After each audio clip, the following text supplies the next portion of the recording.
reported officially, I say that no death has been reported this year as far as these floods are concerned. So no death has been officially recorded. Okay, stay on the line for me, Prince. Let me go to NADMO's Regional Director, who we have on the line. Hello, sir. Good evening. Hello? Yes, good evening, and thank you for joining us on Spotlight, Mr. Alhassan John Kweku. Thank you for having me on your network. Right, we understand that the death toll from yesterday's floods, there's been some, it's inconclusive. Some reports say there's been a death, some say there's been more, some say there's been absolutely nothing. Prince, we just spoke to, he's a reporter from Tamale, and he says there'll be no official records of that. What do you say from your end at NADMO?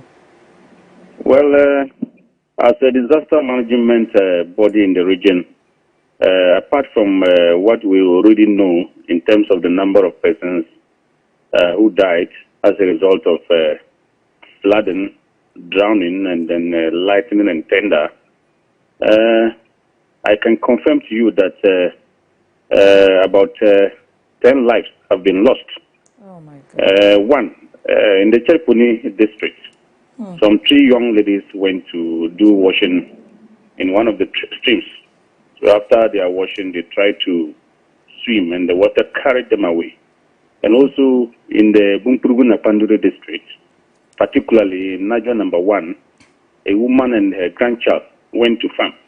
And then on their return, there was a heavy downpour on that day, and they have to cross a river to their house. And then they we are saying this is Bumpuruguna-Panduri. Bumpuruguna-Panduri district. Okay. In a community called Naja number 1. Okay. So she went to farm with her grandchild, and then on their return there was heavy downpour. So and then they needed to cross the river to their house. So instead of them to wait for the water to recede before they cross the river, they attempted crossing, and the water carried them away. Then also in the East Mamposi municipality, around the Burbuari, Tambokum, some 3 young men went to farm. And when they were coming on a motorbike, lightning and thunder struck them. 2 of them died instantly. And the other one, they were rushing him to the hospital, and he also died. So it's not just the floods that have killed people, it's also the associated weather conditions too. Weather conditions. And then also in the West Mamposi municipality around the Janga area, and there was this one of the chief elders called Adam Salahasam. He also went to farm with a canoe to harvest his granules. And then on his return, the information we gathered was that the canoe was overloaded, capsized, and then he also passed on. There was another death that was reported in the Janga area. One person also was drowned in that area. And then also, still in the East Mamposi municipality, some 3 elephants invaded the area. And then a businessman by name Fuseni tried to take a picture of the elephants, and then they devoured it. And then, so bringing the death toll to 10. Very unfortunate. Yes. Now, let's look at, in terms of relief items. Even from Prince's account, we understand that some people lost properties that were washed away. Have you been able to immediately assist these people? Yes, with regards to the properties that are lost, you know, their farmlands, most of them, their farms have been affected, and the place is not accessible. We cannot even get to the field to determine the number of acres that are destroyed. And also some of them have part of their buildings being collapsed. And then Mampurugu Maduro, for instance, about 16 communities are cut off. There's no accessibility. And then I can assure you that the people themselves are safe. Their homes or the communities are sited on higher grounds. It is rather their farms that are affected. And then before even the race, NADMO has embarked on an intensive education, educating people who farm along the white bolter and those who farm downstream to move to higher grounds. We were expecting that on the 27th, the Bagri Dam, they would have done the spillage. As I speak to you now, the spillage has not been done. We have not experienced the impact of the spillage. But NADMO, as a disaster management organization, has positioned itself very strategically. Our national response team is currently in the region. Police officers at vantage points to respond to any situation that will arise as a result of flooding or spillage. And if you talk about disaster relief, yes, NADMO is more than prepared. We've also identified safe havens in all the districts and made provisions in terms of logistics, in terms of foodstuffs, and then clothing, mosquito nets, and other things that can make them comfortable at those areas. But one thing about our people around this area is that we have relatives dotted around the region. So if somebody has his or her room collapse, some of them may choose to go and stay with their relatives, and we don't have a problem with that. But the only problem will be extra burden on the people. And so we are still appealing to citizens to not to venture with water, because some of them, they have the belief that they can swim, and that's why they venture into the water, and then these deaths are occurring. So we are still appealing to them. We are still in the midst of the rains. Nobody can predict the behavior of the rain, and so those who are farming downstream should move to higher grounds. And I can tell you, some of them to have heeded to the call, and they have moved. I know it will take a long time. The water will recede, and they will go back there, do their normal work. But what if you die? So we don't want to record any deaths further.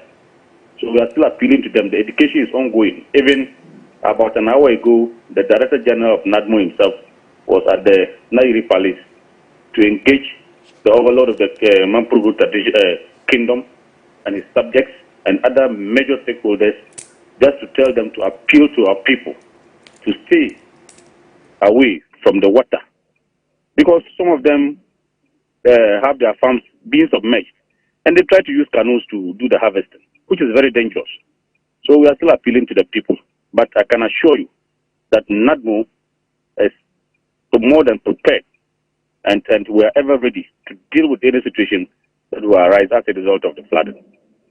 That sounds very confident, but I'm going to come back to you with a few more questions. In the meantime, let me pull in our engineer on the line, Mrs. Rebecca F. Opoku. She's on Zoom. Hello, madam. Hello. You've been listening to both the journalist account and the account from the NADMO regional director.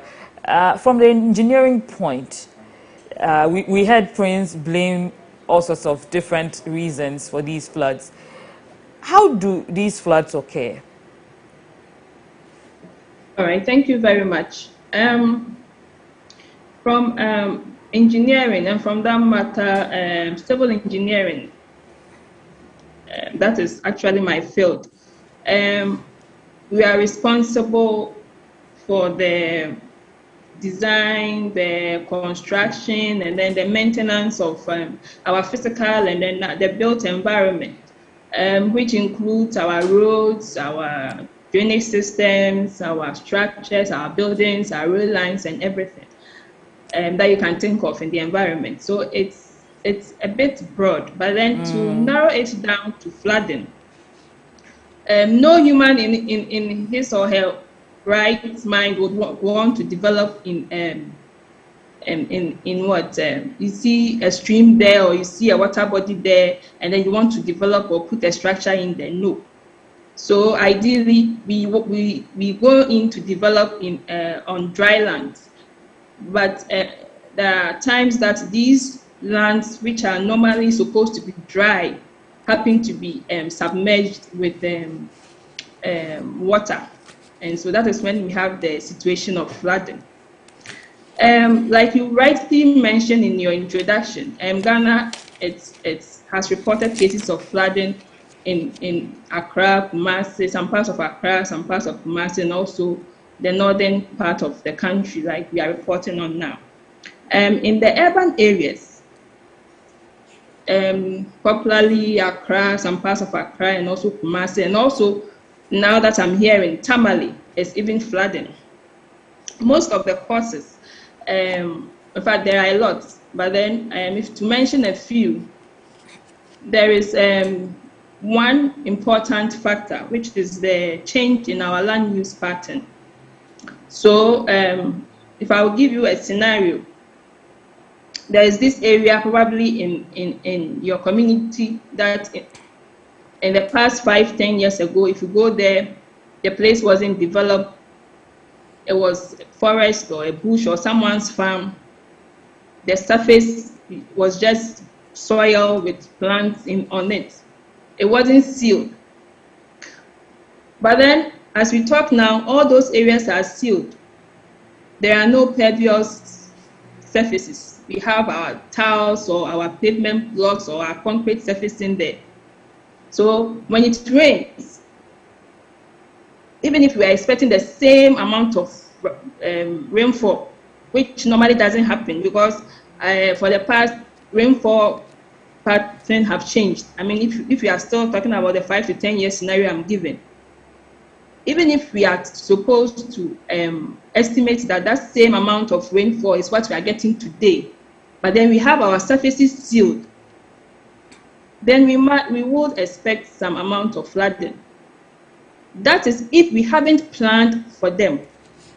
Because in our course of development, we should think that we should be able to envisage that we are increasing our runoff, our surface runoff. We are increasing the amount of water that will stay on the surface of the land when we happen to seal our environment, when we happen to provide tiles, when we happen to provide concrete surfacing.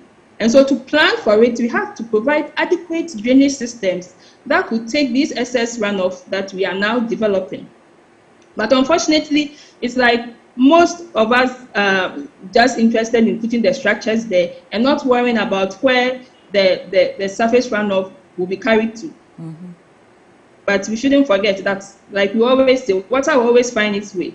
So if we happen to develop our areas and not think about where we are channeling our runoff to, then they will end up in our homes. Now, another factor still on the land use pattern or our spatial planning has to do with those who give out the lands, those who sell them. It could be chiefs, it could be surveyors, it could be any other public service worker. But then one thing we sometimes ignore is the terrain, is the topography of the area. An area always has a higher ground and then a lower ground. And we know that the water will always flow from the higher areas to the lower areas. So then why would we want to give out the lowlands? Why would we want to give out the wetlands for development?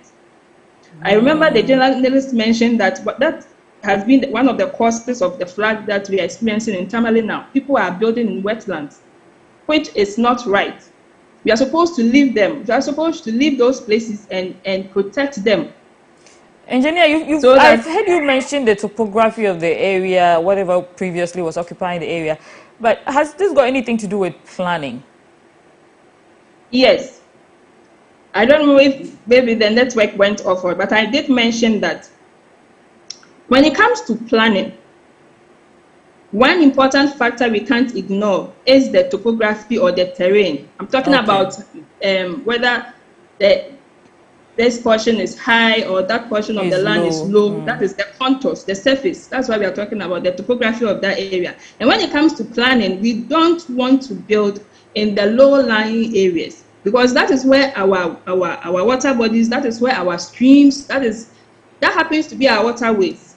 And that is where we have most of our wetlands. We also see that Prince mentioned some of these areas used to actually be rice farms. And we know rice farms are swampy.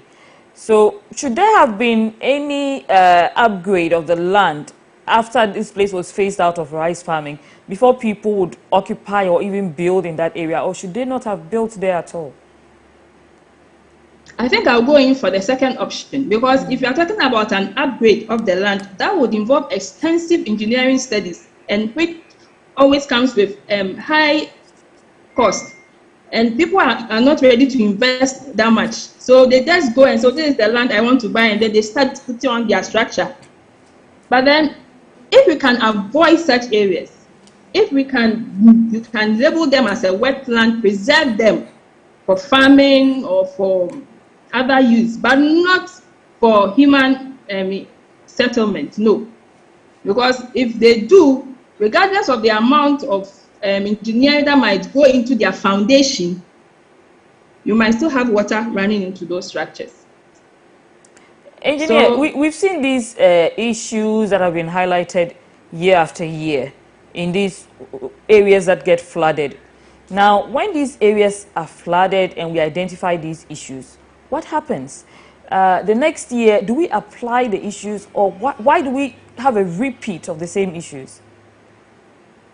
well, one reason could be the fact that we are probably not applying the recommendations that comes out or the lessons learned. And then another issue might also be that the application sometimes takes a longer period of time. Remember, we are dealing with humans. For instance, if I should move from the urban areas to the issue we are having in other areas of the northern part of the country, which seems to be not very urbanized, and yet you get flooding in those areas. It's as a result of the fact that people want to farm very close to these streams or these water bodies. Yes, it makes sense because up north they have longer periods of dry season. So if you are very close to these water bodies, you get constant supply of water. But then when the rain starts, or when the inevitable, which we can't deny, when the Bagri Dam is filled, these are the channels that the water will use. So then, if it is time for those spillage, if there is time for these high torrential rains, those people around those areas should be evacuated. They should leave. Just because regardless, the water will still come there. So they should be relocated and maybe wait till it settles before they come back to their farms. Let me just go in to the NADMO boss to ask a few questions around that, please. So I'll come back to you, Madam Opoku. Okay. Now, Mr. Joseph, like the engineer is mentioning, some of these people should be told to relocate, especially in the rainy season, around the times that we know the floods are expected. Was there any warning to the residents? Yeah, my name is John, not Joseph. Hello? Yes, apologies. Yes. John, quickly. Yes, yes, there were early warnings, even before the rains set in. Like I said, we engaged the people, the chiefs, through the local radio stations, and then we also met them one-on-one to give them education about what they are supposed to do and what they are not supposed to do. Like the woman has rightly said, some of this issue has to do with the behavior of the people. So if NADMO, as the disaster management body, is doing its best, then community members and other groups are doing their best, then you, the people who are affected, are not helping. Then you see that the problems will continue to be there. So they were informed and they didn't move? No, some of them moved. Okay. Like I said, in Chelsea, for instance, those 3 young ladies who lost their lives, they went to do some washing, and after that, they decided to swim. To swim. You understand? So they have the belief that they could swim, and then the water carried them away. The woman who died, the woman and the grandchild who died at Najo number 1 in the Napandu district. It's unfortunate. So she could have waited for the water to recede before she tried crossing the river. But even when the incident happened, I personally visited the area, and according to even the chief of Najong, that there were some young men who asked the woman to wait for the rains to stop before she will go, and then I think she didn't listen, and then went, and that incident happened. You understand? So it's a kind of collaborative kind of thing. Initially, you were saying your NADMO is very ready to tackle these issues. Yes. What gives you this preparedness? Are you aware of the situation to come? Have you been briefed by a different agency, perhaps the Meteo agency? Oh yes, NADMO is not working in isolation. We are working with different agencies to make sure that lives are not lost. And then with this spillage issue, like I said, we are prepared. And we are prepared. But we're just asking the general public to also cooperate with NADMO and other agencies for us to be able to deal with the situation.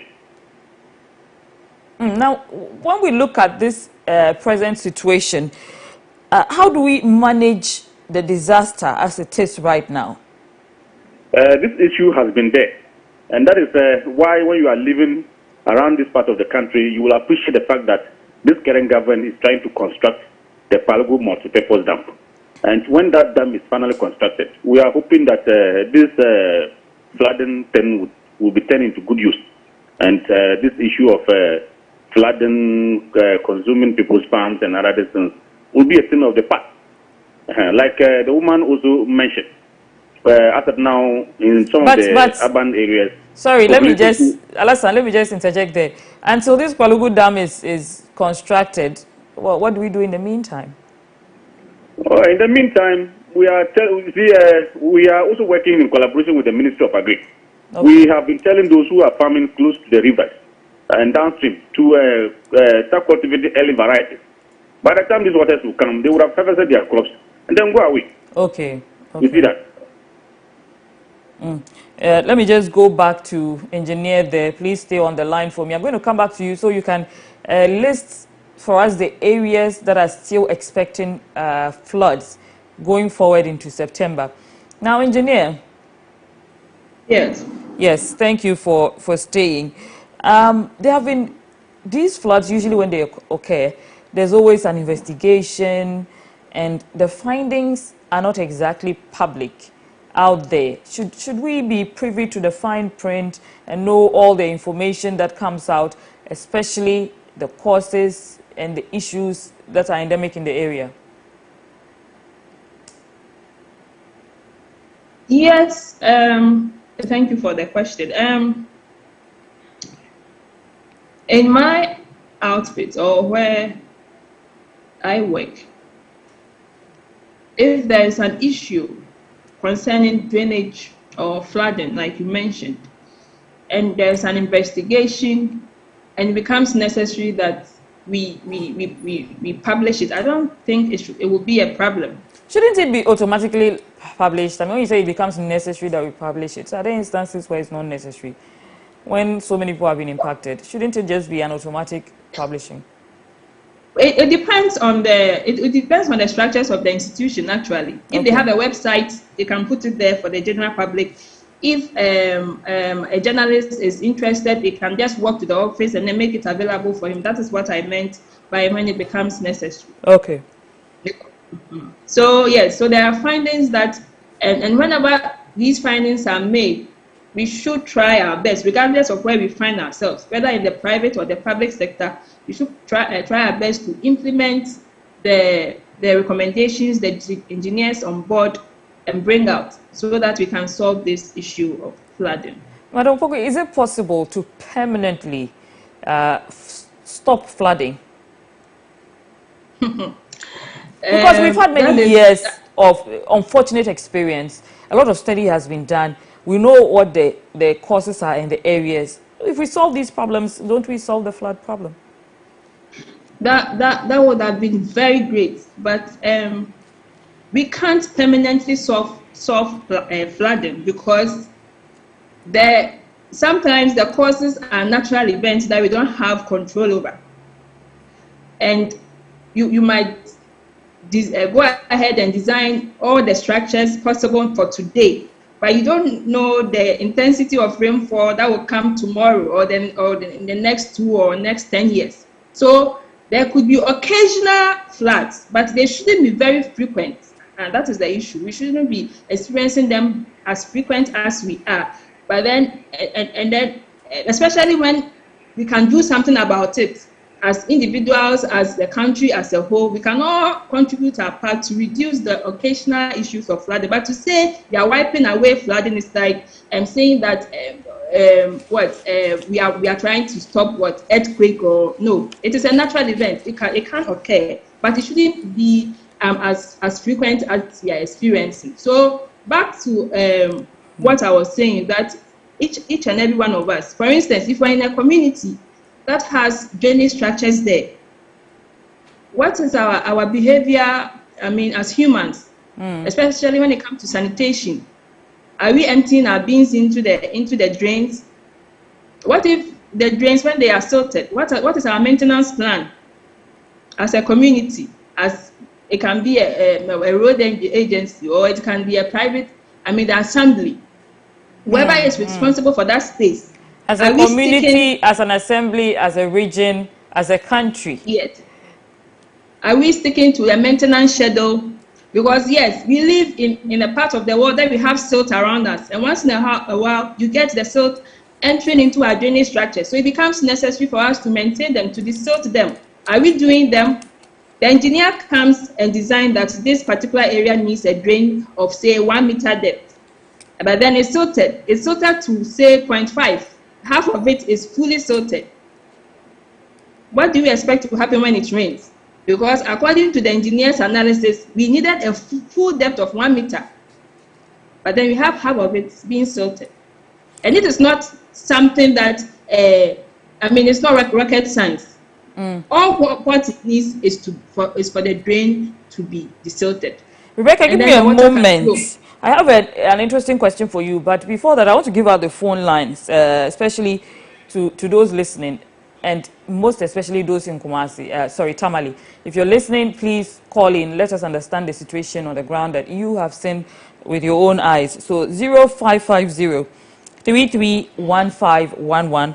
That's the line 0550 331511. There's also 020 4738 Again, 020 4738 Now, we want you to call in and engage with us, especially if you're in an area that has experienced floods in recent times, especially during this rainy season.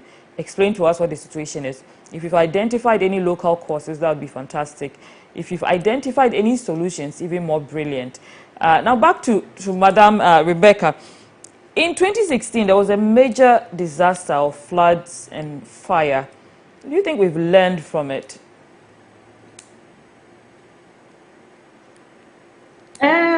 Yes, I think we have, but then it's a gradual process, like I said.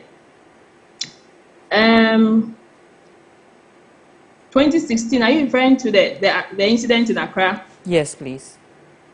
Yeah. So I know there is a program for the dredging of the Odo and other issues like that. So yes, I want to say that we've learned, and then I mean, systems have been put in place. But like I said, it's a very gradual process. It will take some time, but then within that time, till we have all the system working as we want. I keep on saying that we can as individuals do a lot in the little space we have ourselves. Accra's flooding has been mainly due to my initial submission, the rapid development, the rapid change in land use. So there are instances that it might rain somewhere up at Aburi, but then you have the flood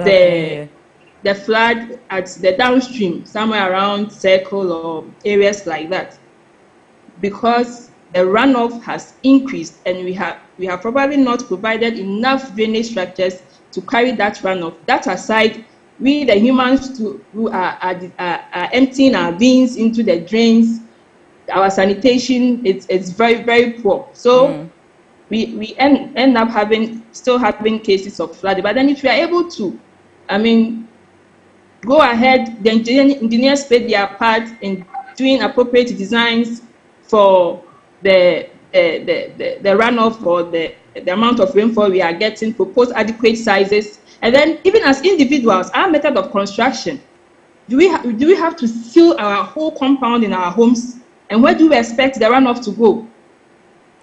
We can entertain landscapes and, I mean, the greens in our homes for some of the runoff to be infiltrated, so that we don't have everything out there. Because if it leaves your home, it might enter someone's home. Right. So even in our little space, like I keep on saying, in our compound, you don't have to tile the whole place. Well, tiling is nice. I'm not trying to talk against anybody's business. But what's wrong with the tiling? Please explain further. Yes, I mentioned in my previous submission that when we happen to cover our whole compound, you've sealed it. There's no way water can infiltrate into it. Okay. So in actual sense, what you are telling us is that when it rains, you expect the amount of rainfall in your compound to just stay on your surface and probably maybe move to, if you have provided any drainage structure, fine. But most people don't. They just leave the water. They just slope their compound in a way that it will just bring the water out of their houses. But where does it go from there? It might attend to someone's compound. So if you can plan your compound in a way that you have sections of it as greens, okay, you still have the soils in your house to absorb some of the runoff, then you can reduce your rate of discharge. But then if we don't do that, and then we allow everybody, I do, you do, my neighbor does, then what size are we expecting to take that runoff to downstream? So yes, it's everybody. We can all contribute in our own small way to prevent flooding. Madam Rebecca, I was going to come back to you again, and then I was going to pull in Mr. Al-Hassan because I wanted to know the areas that have been flagged presently. But before I come to you, there's another Al-Hassan on the line from Tamale. Al-Hassan. No. Good evening. Anula. Thank you for joining us. No. Okay. Mama. Please tell us the situation.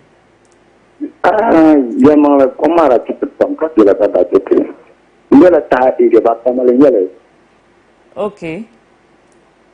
Okay, thank you very much, Al-Hassan. Al-Hassan is saying the rains have been very heavy and it's not a small thing, literally. And he said where he lives is a tad area, but they still experienced the floods. Let me go to Mr. Al-Hassan from NADMO, who's still on the line. Mr. Al-Hassan, John.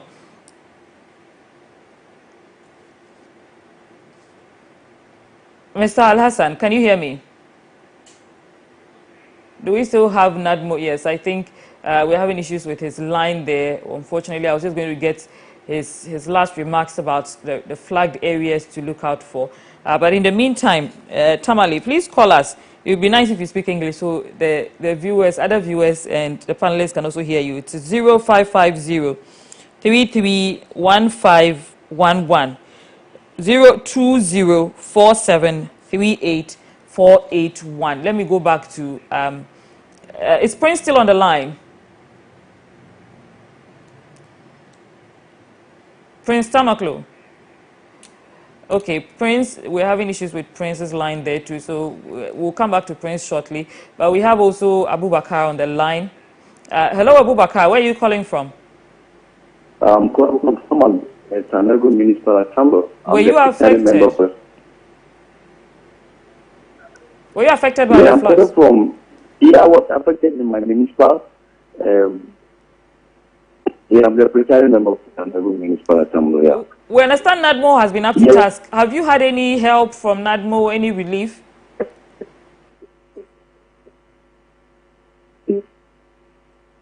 Abubakar, can you hear me?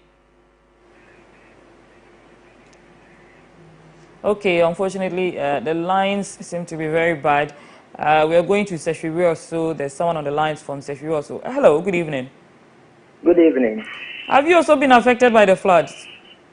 Not really, but I just tuned into your TV channel and I was listening. Okay. I heard a question that you asked, and it was like, how can we stop flooding or like whatever, something like that? Yeah, do you think we can stop flooding? I think it's not quite simple to stop flooding. Stopping flooding is like stopping rain, that it shouldn't rain. But we can control flooding instead. That's how I think the engineer on the line was, trying to explain. So they have to educate the individuals about how like the things that causes flooding. More than that, otherwise we can't we might be doing other things. We think maybe we are doing the best, but things that we are doing like dumping refuse anywhere and other stuff can cause gutters to choke, and it can cause severe flooding. So they have to educate the youth, the individuals. Everyone, And yes. exactly, everyone, so that we may also know the idea or whatever about. Thank you so much for tuning in and for giving us your contribution. I'm going to go back to Madam Rebecca shortly, but we've been joined by another caller from Tamale. Hello, good evening. Yes, your name and which part of Tamale are you calling from? My name is Charles, and I'm talking from Kobina. Right. Has there been any floods over there? Yes, there were some areas of flooding. When was this? That was on Monday. Okay. How? In what ways were you assisted? Well, I think there was not much of distraction around. It was just a matter of we being careful at some point from access to town. But then, in terms of relief, I don't think we really need to relief items. But my issue with somebody over time is that I think that somebody is doing a poor effect. Because when it comes to drainage, it's a big issue in Tamale. Most of the areas don't have drainage. They even do construction without making gutters. I think there's a general drainage problem in Tamale. Yes, a general drainage problem in Tamale. Yes. Okay. Please proceed. Okay, we've lost him there, but thank you very much for your contribution. Madam Rebecca, you will take that shortly. He's talked about the general drainage problem in Tamale. I don't know if we can blame that general problem on the people, but give me a moment. There's someone on the line from Seshiro. So, hello, good evening. Hello, good evening. Your name and where you're calling from? Good evening. My name is Newton. I'm calling from Takwa. Fantastic. What's your contribution? Hello. Yes, we are listening. Yeah. You see, this flood started not today, right? And our leaders are aware. So I did say for several years now, we can't have any solution for this flood. So you think it's a leadership problem? Unfortunately, your line is not too clear, so we're not getting you very clearly. Let me come back to Madam Rebecca in the studio. Hello, can you hear me? Okay, sorry, we lost that over there from Takwa, but let me go back to Tamale. The calls seem to be quite a lot. Samuel from Tamale, you say you have a first-hand account of what happened. Please, let us hear it. Samuel, unfortunately, we've lost Samuel. If you're still listening, please call back. The numbers to call are 0550-331511, 020-4738-481. Let me come back to Madam Rebecca. Are you there? Okay, some of them have blamed it on leadership issues. Someone has blamed it on a general drainage problem in Tamale. What do you have to say to those ones? Yeah, so on the first caller, the one who mentioned that Tamale generally lacks drainage structures, I would want to talk about that. Okay. I haven't been there. I've not been to the site to have a personal inspection, but then providing structural flood protection measures, including our drains, our storm drains, sewer lines, and things like that. It's a very important aspect of civil engineering. because that is our first attempt. Whenever there's a flooding issue, that is the first thing you would want to assess. You would want to check whether there are existing structures in the area which can carry the amount of rainfall we are expecting. So if we check and then we realize that the structures are not big enough to carry that amount of discharge, then we would have to increase their sizes. So that is most often the first thing we check. You have to check if the existing drainage structures are enough. But then if you check and you realize that they are enough, but then we are still having cases of flooding, then we have to move on to the next other factors of flooding, which could be the maintenance issue or our human factors when it comes to waste management and issues like that. Now, Madam Rebecca, let me come back to you later for the other question too, if you want to touch on that. In the meantime, Sanda has still been trying to call, but we keep losing you, Sanda. This is not our fault. We hope that you call back and the line remains stable. Sanda is from Tamale. He says he has a first-hand account of the floods and he wanted to talk to us. Please call back, even if the program is over. I would like to talk to you. Also, there's a presiding member, Honorable Salim Abubakar. Thank you for calling in, Honorable. Good evening. Good evening, Madam. Yes, please. Madam Martin, this flooding was very bad in Tamale. Okay. And this is the first time I've witnessed this flooding before, and I was total shocked. So you think this has been more intense than previous? Yeah, previous, we always have flooding in northern region, but not this one. This one was amazing. And I'm also pleading on people and Nadmon to also educate people about this, our drainage.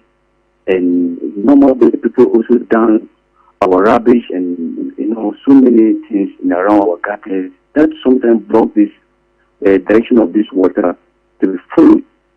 So when you look at the flooding, you can, like that day I was inside the water. In our residence in Sanaru, when you come from Gumani, Fu, Watke, Kapwa, so many areas was being flooded. And I was inside the rain. So what people call me as municipal presiding member to come and witness this problem because they explain it or they brought it on board so many months later for us to resolve that issue. And still, there's no resolution to this problem.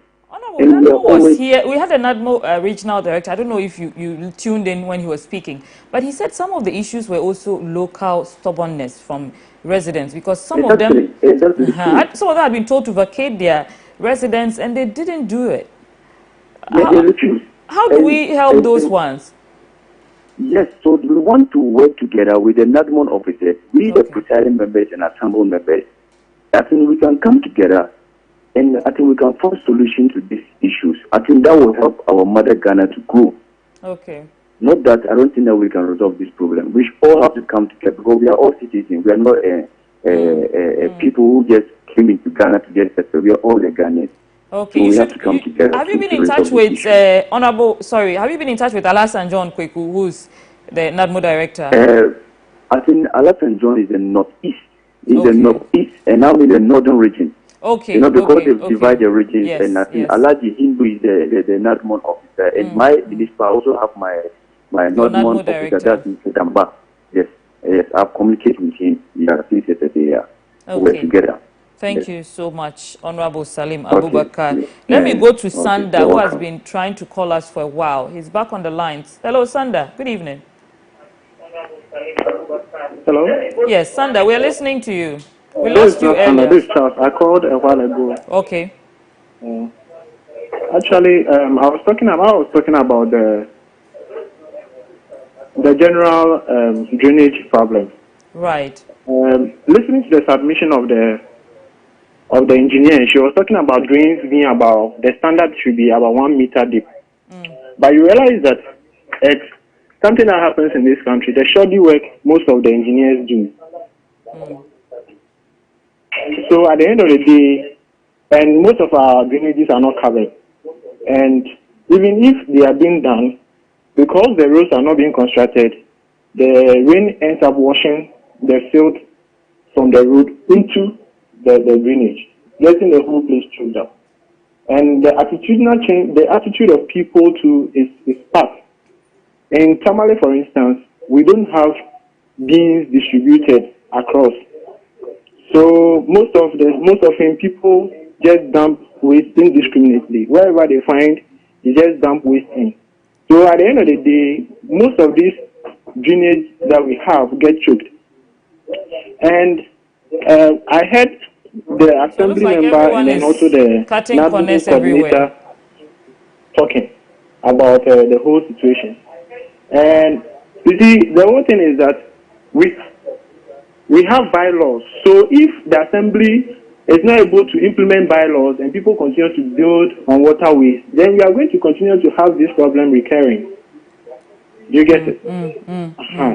Thank you so much for your submission. So at the assembly level, there's a few lapses over there. At the engineering level, there are a few shortcuts being cut. All these things affect all of us at the end of the day. I'm going to go back to the lines. Take our last call, please. We appreciate your calls, but we're pressed for time. So this is a caller from Asankragwa. Hello, good evening. Hello, good evening. Yes, your name, please, and which part exactly are you calling from? My name is Hussein Moro from Asankragwa, University. Okay. Yes, the problem that we are discussing, I'm interested, like about the flooding issues. I think it is time for the government and then the assembly to allow those who have something like the rich people who are willing to help also use their resources to help in building these big drainage systems. And also, I think it is time for the government to allow people to be arrested. Those who always dump refuse anyhow, because somebody can be somebody who cooks food and sell by the roadside and like food vendor. And after everything, the person will just dump the rubbish in the gutter. Right. When it gets choked, the next time it is going to cause floods. So I think it is about time that these CCTV cameras and others to be fixed in advantage points where we will get these perpetrators to arrest them. I hear you. So thank you so much. I think you are speaking from an enforcement perspective. Then these things can be maybe resolved. Thank you so much from Asankragwa. Let's come back to our engineer in studio, Madam Rebecca. We've looked at, there's been issues of enforcement raised. Of course, the bylaws are not being adhered to. Engineers cutting corners, your colleagues have been blamed over there. And then we have the household level, individual level, where people are building homes that are not properly planned to drain out water or even absorb some of the water. What can you say to these? And if you can get you to sum it up for us in 2 minutes, please. Okay. So, like I've been saying throughout the discussion, we can all contribute in our little space, wherever we find ourselves, to reduce the frequency of flooding in the country. So as engineers, if that's where I want to start from, we do well to do proper analysis of flooding issues. We go to sites. I mean, we don't just sit in the office and design for structures. We have to be there to know what is happening on the ground, pick accurate data, and then we design for adequate structures that could actually take the amount of surface runoff we are expecting. Also, on the part of individuals, we want to encourage proper waste management systems. We don't want to, and when it comes to, in Ghana here, there's a huge problem when it comes to solid waste. Our polythene bags and all those plastic waste. Sometimes you just find just one of it blocking a drain and causing. And in many countries, we know the people have now begun to try to stop the use of polythene bags, even locally in small shops and all that.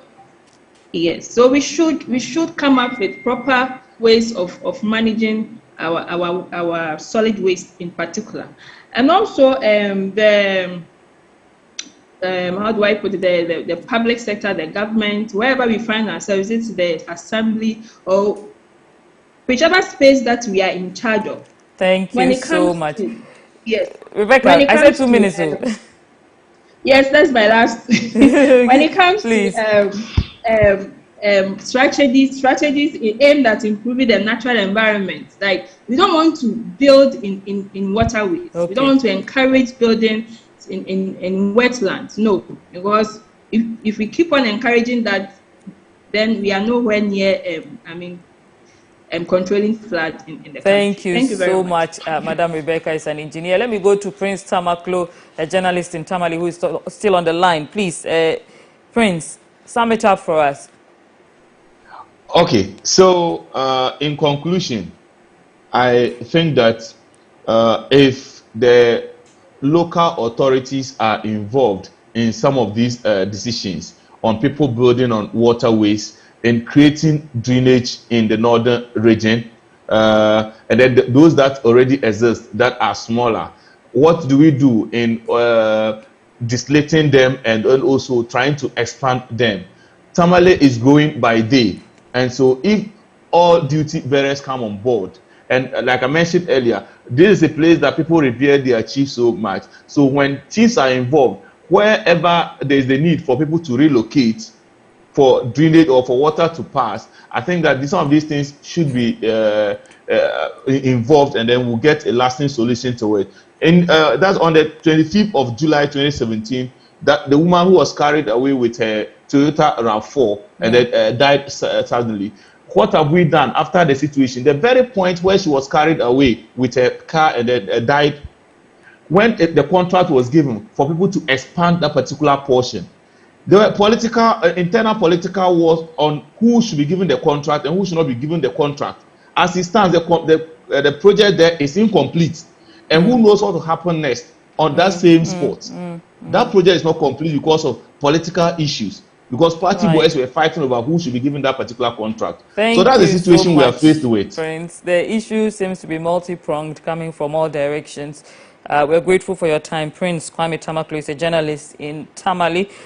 We also had Alhassan John Kweku, the Northeast Regional Director for NADMO. We're also privileged to have engineer Mrs. Rebecca F. Opoku, a highway design engineer. We'll continue following the situation and other related situations within the country and be bringing you updates here and on the news on MX24 television.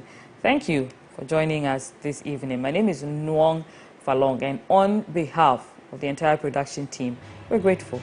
Good evening.